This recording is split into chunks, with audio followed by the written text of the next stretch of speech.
aking malugod na pagpapala na nabigyan ako ng pagkakataon upang mapahayag ang aking sarili.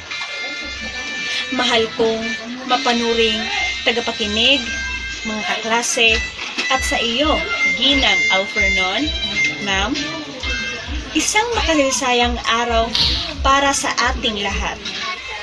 Ang talumpati ko po ay pinamagatang kalikasan at ating pahalagahan.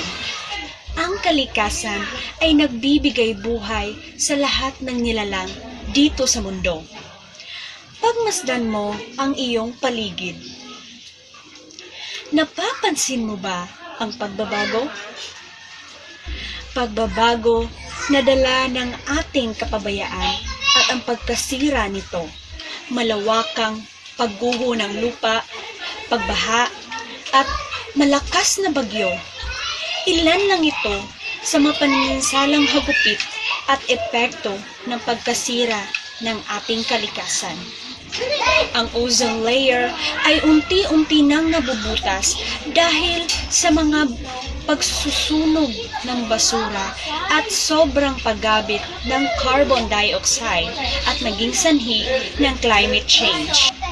Marahil hindi mo mauunawaan ang kalagayan at kondisyon dahil isa ka sa mga taong hindi tumatanaw ng pagkalinga sa ating inang kalikasan.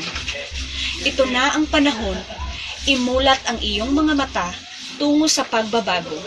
Ang pagbabago ay nagsisimula sa ating sarili. Sa ating araw-araw na gawain, iwasan natin ang pagtapo ng basura kahit saan. Ating panatilihin ang malinis na kapaligiran. Mainam na isa-isip ang lahat ng kilos na ginagawa upang mapreserba at maiwasan ang malaking sakuna na ating mahaharap bunga ng ating kapabayaan. Oras na upang tayo ay mangialam at makilahok sa pag-unlad ng ating kapaligiran. Napaka-importante ang pagtatanim ng iba't ibang klase ng punong kahoy at iwasan ang pagputol nito dahil kanlungan din ito ng iba pang nilalang na umaasa sa silong at bunga na naibibigay nito.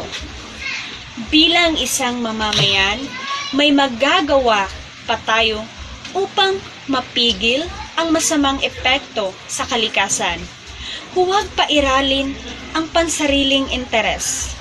Laging isaisip sa puso at diwa ang pagmamahal sa inang kalikasan.